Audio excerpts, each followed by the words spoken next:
If you are a big fan of vintage Golden Age radio dramas and mystery storytelling, comment, like, subscribe, and share this audio video with others.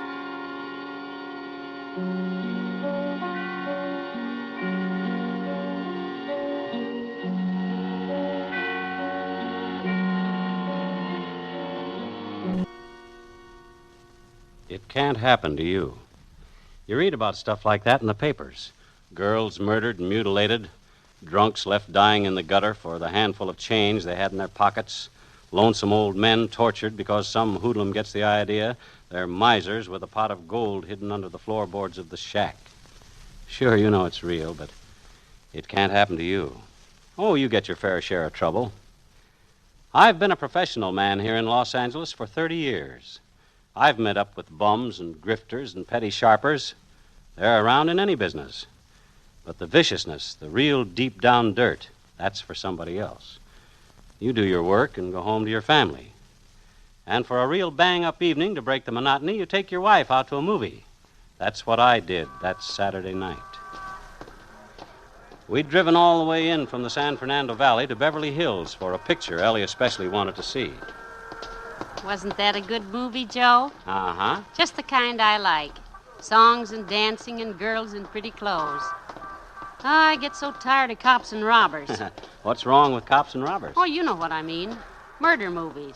Honestly, all the policemen stupid and all the crooks sneering out of the corners of their mouths. Yeah, the stuff those Hollywood boys dream up. You'd think the streets were knee-deep in blood and you couldn't hear yourself think for machine guns. Yeah. Well, here we are, honey. You get in first. Okay. All right, Ellie? Well, now, just a second. All right, Joe. Don't forget the gas. I got plenty to take us out to the valley. I'll fill up at Bill's. Dee-da-da. Dee. You remember how that song goes, Joe? What song? In the picture. You know, Two on the Moon. The one the boy sang to the girl. Oh, that one. Let's see.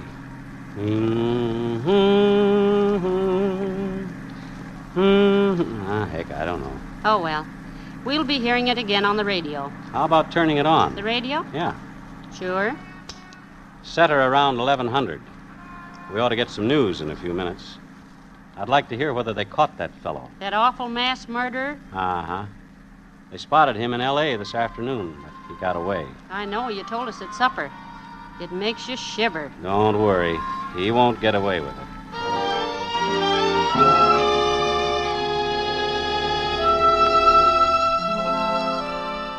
We left the lights of Beverly Hills behind and turned into Coldwater Canyon.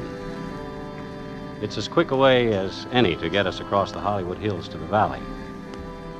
It's dark in the canyon, quiet, with mighty little traffic at night. I cut my lights up full and we swept up the side of the ridge. News program came on, but I didn't pay much attention. The fellow was talking about brush fires. They'd already put out one near my place, though they were still patrolling it. We were over the ridge and sliding down to the valley before the program got to the part I wanted to hear. There it is. Pick it up higher, Ellie. And now the latest news on the New Hampshire murderer. 2 weeks ago, Louis Matrick wiped out an entire family in Greenlee, New Hampshire. Today, he was spotted 3,000 miles from the scene of his crime. At 5:30 this afternoon, a patrolman saw and definitely identified Matrick in downtown Los Angeles. He is here. However, by darting through heavy traffic at the risk of his life, the killer was again able to make his escape. According to neighbors of the slaughtered family, Matrick first appeared in Greenlee about a year ago. From fingerprints in the Noland home, Louis Matrick has been identified as Lloyd Matthews, ex-convict. He is wanted for questioning in the robbery and murder of a New York storekeeper a year ago. Oh, my. A crime that netted the killer less than $20. Can you imagine? Matrick, or Matthews, is 32 years old, height 5 feet 9 inches, weight 155 pounds. He has blue eyes, light brown hair, nose slanted to the left. When seen this afternoon, he was wearing a blue suit and a gray pork pie hat. He... Awful. Awful. Not pretty, no. And he's somewhere around L.A. this minute. Joe, You think it's right, us leaving Annie and Bud all alone while Now, Ellen. Annie's grown up, and Bud's a smart youngster, if I do say so myself. You can't wrap kids in cotton wool. I know. Oh, I'm silly, I guess. Neighbors close all around. All they'd have to do is yell. But what would make a young man do a dreadful thing like that? Could be a lot of things. Maybe he's got a screw loose. Maybe he went nuts over a girl. Maybe he gets a kick out of killing like You some know of... all the answers, don't you? Oh, Joe! Hey, what the... Keep going. Go on, keep going. I got a gun here and I'll use it. Tell him you. Ellie? Against the back of my neck. I can feel it. Cold. Well, are you gonna move? Okay. Okay, brother. You're the boss. You said it. I'm boss, and remember it. Otherwise, I'll blow a hole through your wife's head. I've had experience in these things.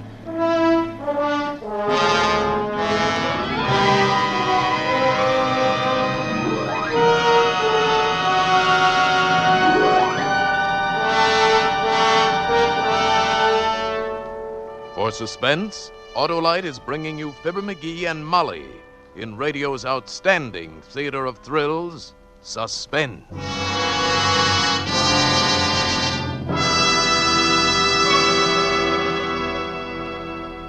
Harlow, I've got to run. My wife Mary just called up and said someone stole our Autolite resistor spark plugs right out of the engine of our car. Gosh, Hap, I didn't know they were that precious. Skip along. So long. Oh, that Mary. What a girl. She's wonderful. I said to Hap the other day, she's got everything an Autolite resistor spark plug's got. Hap comes right back and says to me, has she got a 10,000 ohm resistor? Does she save me gas and money, Harlow? And then right away he says, tell me this. Does Mary improve radio and television reception? Well, by Cornelius, I couldn't stand it any longer. What's Mary got to do with that, I cried. Nothing, shouts the triumphant Hap. Right, I shout back, but by Cornelius, those sleek, slim, trim, smart, swift, starting Autolite resistor spark plugs have. Why, when it comes to plugs, even mine, there's no plug as good as a set of Autolite resistor spark plugs. And those wonderful wonders are made by the Autolite Company, the marvelous makers of spark plugs, batteries, complete ignition systems, and over 400 automotive, aviation, and marine parts. And now, Autolite brings back to our Hollywood soundstage Fibber McGee and Molly in Backseat Driver, a tale well calculated to keep you in suspense. I drove that car like we were skirting the rim of the Grand Canyon with nothing between us on the bottom but a mile of country air. This was it, the thing that happens to other people, to the ones that end up on slabs in the morgue. But not to me, not to Ellie. The first car we'd seen since we left traffic swooped down behind us. It passed, but not before the headlights caught our passenger clean in my rearview mirror. He was hunched forward, sitting on the edge of the back seat so he could keep the gun rammed into the nape of Ellie's neck. He had light brown hair, pale eyes, and a nose that slanted. His mouth twitched, jittery. As the car went by, his eyes caught mine in the mirror and flickered. Keep your eyes on the road. Sure. Lose your hat? Bright boy. Like I said, you know all the answers. No, I didn't lose it. I stuffed it down a drain. Still wearing the blue suit, though. I figured it changed pretty quick now. Think yours will fit me? You can have the suit and the car. Just let it... Ellen. Joe, it's Matrick. The missus is bright, too. He crawled in here while we were in the movie. Joe, you should have had the car door fixed. You know better. Honey, I meant to. I was going to tend to that tomorrow. Shut up! Let's see if you can both be bright enough to keep your trap shut. Turn left on Ventura. Take the slow lane. And don't try playing no tricks. I've been in this burg before. Okay by me. That's real white of you. Straight out to open country, Mac. Then I'll take the missus up on that offer of the suit and car. What happens to us? Why, you just walk home. What else? Play it safe, and you ain't got a thing to worry about. That was a laugh, that was. Nothing to worry about. That'd kill you. Once we got out into open country, we'd have a chance of walking away from the car. All a murderer can hope for is time. He doesn't leave witnesses around to get the law on his tail 1 second sooner than necessary. All I could do was stall and pray and make what feeble gestures I could at Lady Luck. The thing that came into my mind was so risky it brought my hair up on end. But there was a chance, provided that trigger finger didn't start jerking. In the bright lights of the boulevard, I didn't think he'd notice, but a traffic officer would. I turned into Ventura and took the far lane, obedient as a whipped pup. Must have made 2 or 3 miles before I heard what I was hoping for. What's that? Huh? Oh, the siren? Why, an ambulance, I guess. We hear a lot of them. That ain't no here. ambulance. It's a motorcycle cop. Joe, it's young Mike Kennedy. He patrols this stretch. What are you up to? What are you trying to pull? Nothing. The kid's a friend of Think ours. you can get me easy, huh? Well, I warned you. I ain't going alone. You asked for it. Listen, will you? The kid lives near us, practically grew up under our feet. All he wants is to pass the time of day or maybe send a message to our Annie. Yeah? Yeah. You start popping now and we'll all be dead. Keep your shirt on and I'll get rid of him. Okay. But it better be good.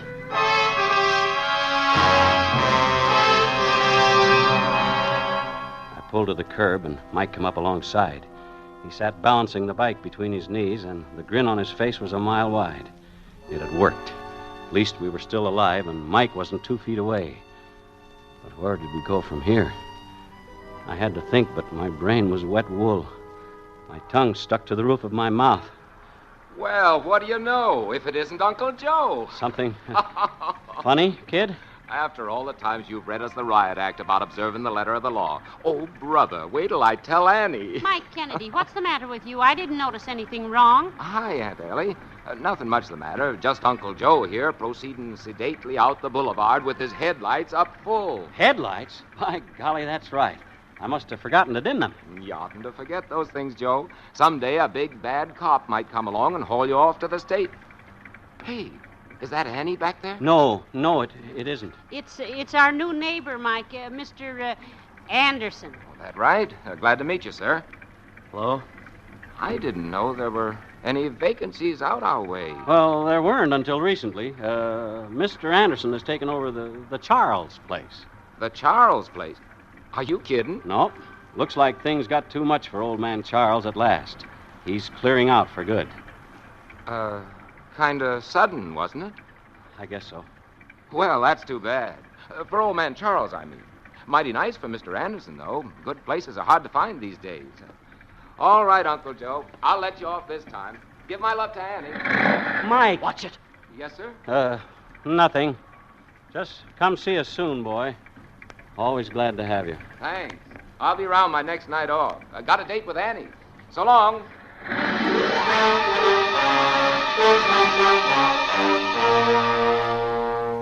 That was that. Mike turned his bike and headed back down the boulevard. The chance had come and gone. But it felt to me like half my mind went off with the boy yelling at him. Must have been half a minute before I could pull myself together and ease back into traffic. Nobody said anything. I didn't dare to, and neither did Ellie. I couldn't see her, but I could feel her holding herself stiff as a ramrod, scared even to turn her head. When two people have lived together as long as we have, each one knows what the other one is thinking. I went back to driving and praying. That and cutting my eyes up to the mirror, just in case there might be a white motorcycle eye following us. There wasn't, of course. Back in the back, I knew he was watching, too. Those flickering eyes darting like lightning between us and the rear window. He was too busy checking to talk. Not that that helped much. Rage and fear were pouring out of him so thick you could have grabbed a hunk of the atmosphere in your hand. It was queer to drive along like that on the crowded highway. Traffic streaming both ways. Lights from drugstores and cocktail joints and eating houses blazing to the sky. And to know if I lifted a finger for help, I'd sign our death warrants. It had to be luck, all luck. There was still a chance I'd get it. The way I figured it, we'd started out with just about enough gas to get us back to Bill's station. When we hit that, the meter ought to show empty. Gas gauge was hidden from me by the rim of the steering wheel, but I was pretty sure I was right. I waited until I saw the red and green lights above Bill's pumps a block and a half away.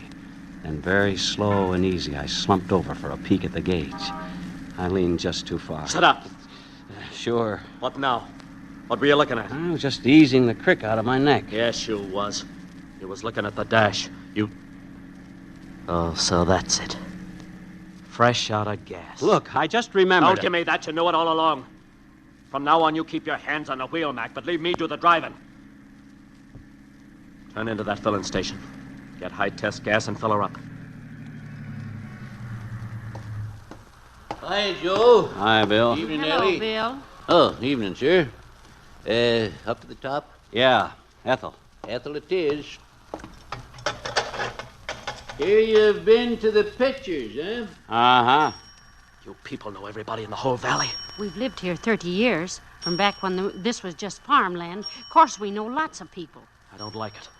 Get the gas and get out. Say, I was up to Miranda's for supper. That right? Oh, boy, her chili gets better every time. Don't see how it can, but it does. She's saving some for you. Said you'd be around after the show. Oh, my, I saw Miranda this afternoon and told her we'd be by for sure, Joe. That'll be $3.50 on the nose. 3 and 50. Mm. Thanks, Bill. Same to you. What was all that about? Nothing much. Come on. I got to ask you everything twice. Miranda runs a drive-in up the road a ways. On show nights, we usually drop in for a carton of chili to take home. I just hope she won't call home when we don't show up and get Annie all worried. Wait a minute. Drive-in, you said? Yeah. And this Miranda could start checking on you? I didn't mean it like that. It's She just... could call your Annie, and between the two of them, they'd have the cops on the lookout for you before midnight. You're crazy. Like a fox.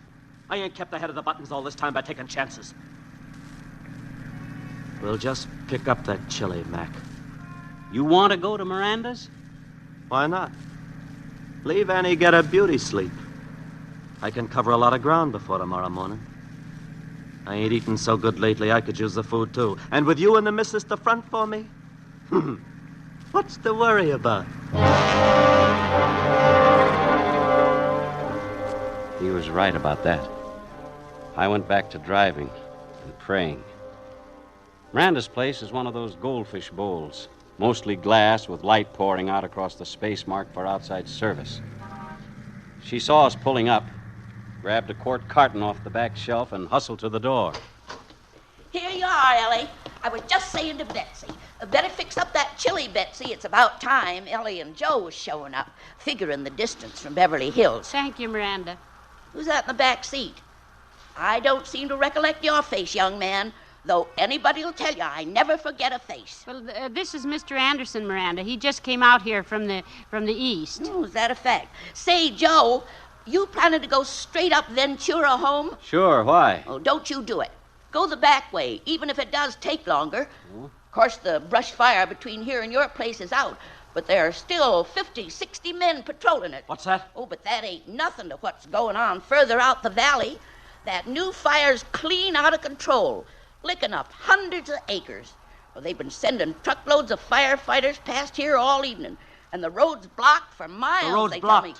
For miles, they tell me. And all them poor ranchers losing their homes. Being from the east, you wouldn't understand. But brush fires is awful things once they get out. Thanks. Start moving. We take the back way to your house. To our house? What say? Oh, you staying with Ellie and Joe? Yeah, until the roads, until I can get into my own place. What are we waiting for? Night, Miranda. Well, goodbye. Be sure you come see me, Mr. Anderson. I'll be looking for you. So there it was. We weren't going to the country. We weren't going to be left to rot at the foot of a cliff or buried deep in brush. No, we were going home. Home to the kids. And taking a murderer with us.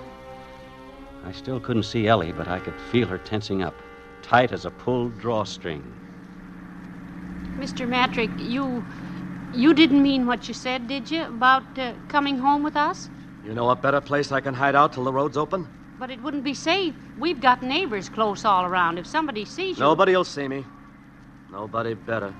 Joe, couldn't we get around the fire? Yeah, that'd be better. We could try. There are other roads through the valley. Listen, Matrick, we'll nose around and find a way through somehow. Cut it out.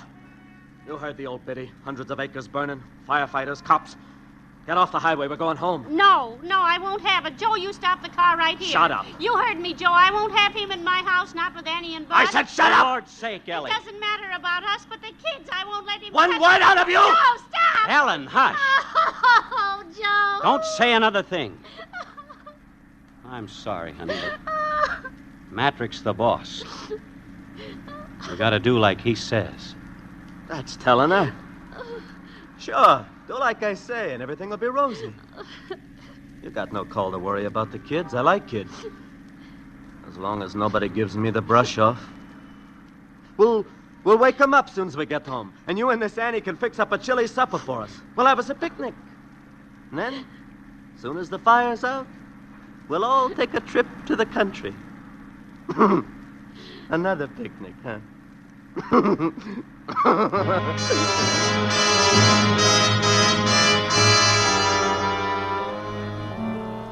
You keep going. As long as you're breathing, you keep going. Even when it looks like there's no way out, you hang on by your toenails. We poked up and down those Black Valley streets that twist and turn and sometimes wind up in dead ends. Ellie stopped crying after a while. She slumped down with her head rolling on the seat back, limp as a rag doll with the stuffing leaked out. It took a long time, but it had to come to an end. I saw the bulk of the house looming up. There was light sneaking around the edges of the blinds up in Annie's room. She wasn't asleep after all. She'd be sitting up in bed, maybe plastering red stuff on her fingers and dreaming about the date with Mike. Bud's room was dark. He'd be wrapped in covers like in a cocoon and dreaming whatever boys dream. I couldn't remember.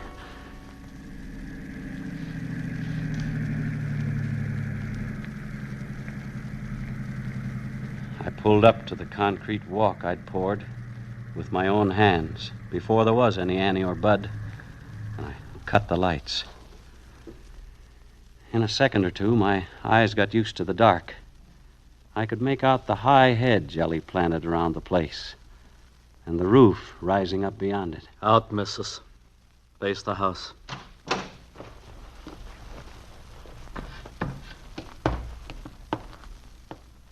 Now you, Mac. Slide out the same side. Stand beside her.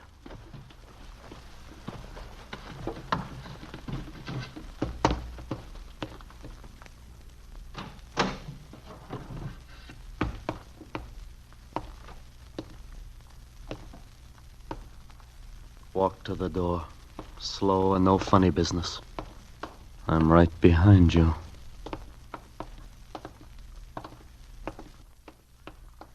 Look out, Joe! Lie down! I'll take you! Hold him, boys. It's okay, Mike. Got him. You all right, Uncle Joe? Aunt Ellie? Ellie!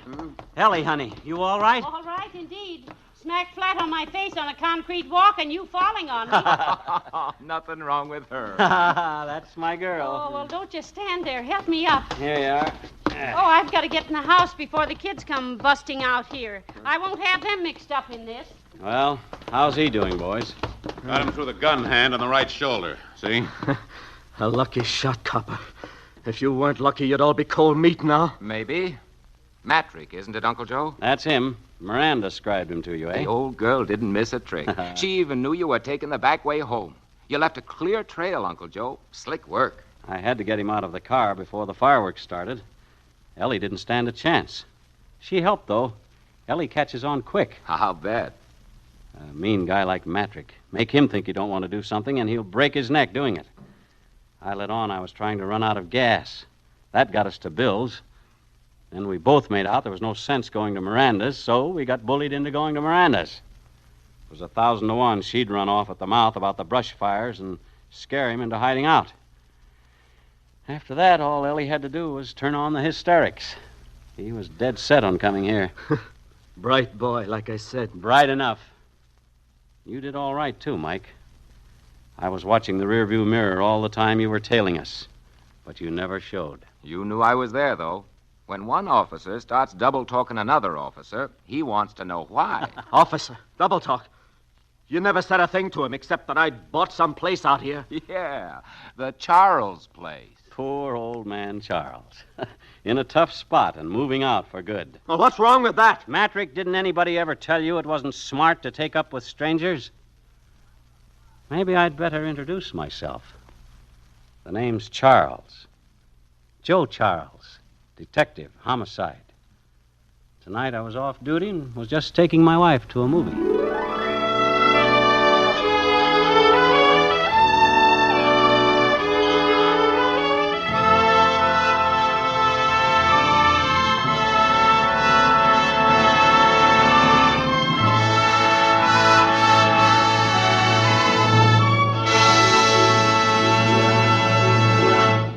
Thank you, Fibber McGee and Molly, for a splendid performance. Why, thank you. Yeah, thanks very much, Bud. We're not used to doing a show with a gun stuck in our backs. No. We're used to doing them with Jack Benny breathing down our necks. Or vice versa. But that guy over there, he looks familiar. Why, dearie, that's Mr. Wilcox. Old Waxy himself? The guy that sells Johnson's wax on our Tuesday show? Not Waxy on Thursdays, dearie. Sparky. Sparky, eh? Well, what do you know? Hey, Junior. Hello, Fibber. Hello, Molly. Hello, Mr. Wilcox. Say, you two were terrific tonight. Tell me, did you drive over from Wistful Vista? Uh-oh. Molly, I'm afraid to answer that. Because if you did, I hope your car had Autolite resistor spark plugs. See what I mean? And listen, pal, if I were you, I'd stop and see an Autolite serviceman on the way home. That old bull Listen, of yours... Waxy, Sparky, you don't have to tell me where to stop. I stopped on the way over. Why, those masterful miracles of manufacturing magnificent... Oh, now, McGee, that's Mr. Wilcox's story. Let him tell it. Well, what Fibber means is that Autolite parts are original factory parts. Autolite parts and service and your car go together like McGee and Molly, Hap and Harlow, Amos and Andy. So when you replace worn-out parts, visit your Autolite service station or the dealer who sells your make of car and ask for original factory parts and service. Leading cars use them all. Autolite makes them all. Be right. Get Autolite parts and service.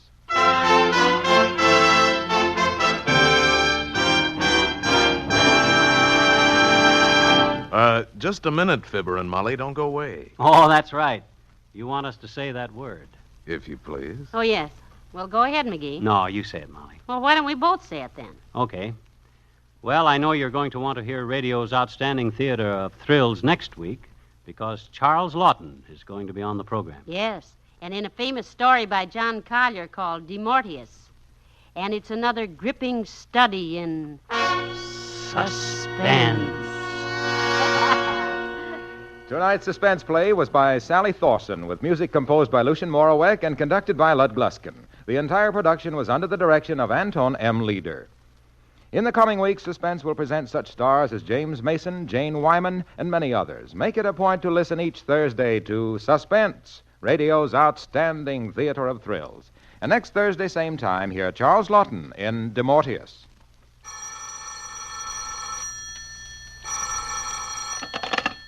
You will find Autolite service stations listed in your classified telephone directory under Automotive Electrical Equipment. You're right with Autolite. This is CBS, the Columbia Broadcasting System.